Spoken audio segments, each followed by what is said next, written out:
or the states really accepting the Christianity. I know the Armenians are always the first, they accepted the Christianity even before the Jesus Christ probably, but at least the Georgia is good second in this competition.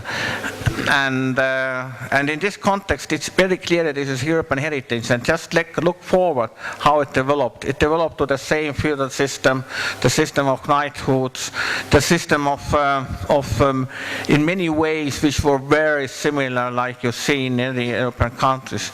They're looking for the development of the culture. Even living under the foreign rules, the Georgia has gone the same aspects of the culture, starting from the Romanticism, Enlightenment, from the part of the national awakening, from the time of the mass movement, working movement, social democratic movement.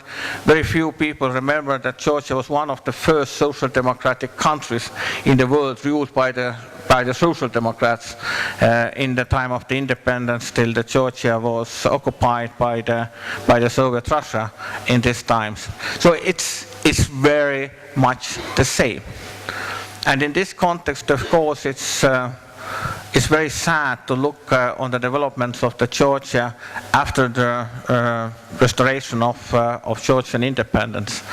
I have worked as advisor for many countries, and probably nothing has moved me so much as when I returned after break, because I have visited Georgia during the Soviet times, when I, after this decade or a little bit more, saw the Georgia again. Because this picture was so terrible. I've never expected that some country will do more badly as they did in the Soviet times. And here in Georgia I saw the country, because the Georgia, we can say, to the times of the Rose Revolution were really ruined, and ruined in the most devastating way. And it was very sad picture. And in this context, again, we can only discuss why it happened, why in some countries the transition have moved, not never smoothly, but they have moved faster, more successfully, and so on. There are a lot of theorists who say that in some countries just the people are more active, or they are more educated, or in Estonia they say we are more like Finns, and so on. But I must say, I don't believe in these theories. I think the people are the same. Of course, they are different, but basically they are the same. There's no nation which is so turned to be or not capable to run the things, or not capable to run the business, and so that's not true. There are very often, of course, a lot of mistakes or a lot of circumstances which are coming from the human behavior, of course, but which makes the difference. There is a very interesting study which I used just in one of my books, which was presented also, and as I now run here, I forgot to bring the books to your center, but you will get it, I promise, tomorrow. It's called The Power of Freedom. And a big part, when I try to explain this, is basing on several studies made in Poland, in Czech Republic, on the reasons why some countries have failed in transitions and why some countries have been successful.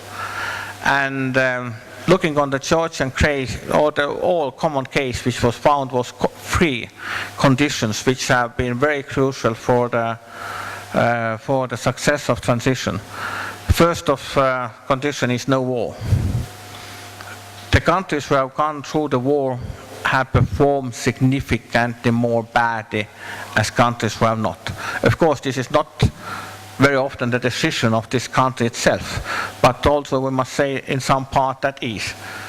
So this is one of the very clear parameters or correlations of the failure of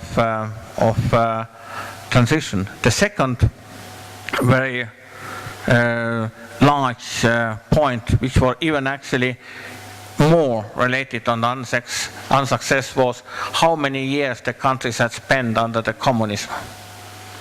It plays an enormously big role how badly the transition goes. Then bigger and then longer the communist heritage is, then harder the transition actually is.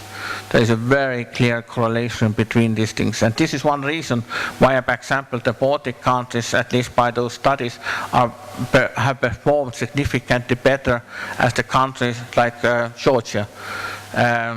I couldn't say this is only so, but it has the influence.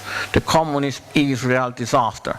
The longer it lasts, then harder it becomes to really get out of this. Because it doesn't kill only your country or your environment, but it kills very much the souls of people.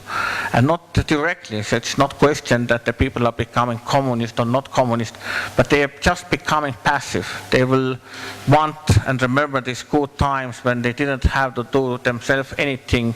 They listened to orders. It was nice life. The people were used soon by the generation to live this life, and to get people out of this is really a very difficult job. But the third thing is now related to directly our topic.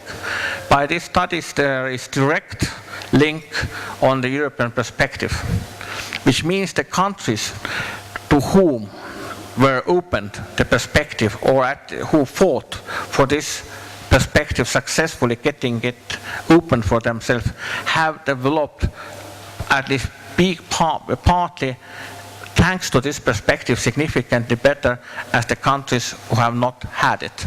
So which means when Europe decided to, even in the words, not in the reality, to open the doors to some countries who have regained independence, it started to support their development. And in many ways, starting from this, that it really motivated the governments to work. It motivated because it gives some hope in the end of the tunnel, that when I do those maybe stupid, damn difficult, unpopular reforms, something positive can happen. It's very hard to convince the society when there is no hope. You say, you do whatever you do, you will get nowhere. It's actually is as skilled in many countries goodwill of democratic reforms and move different kind of dictatorship on place, which are actually ruined the country, ruined the economy, ruined the social life at the end.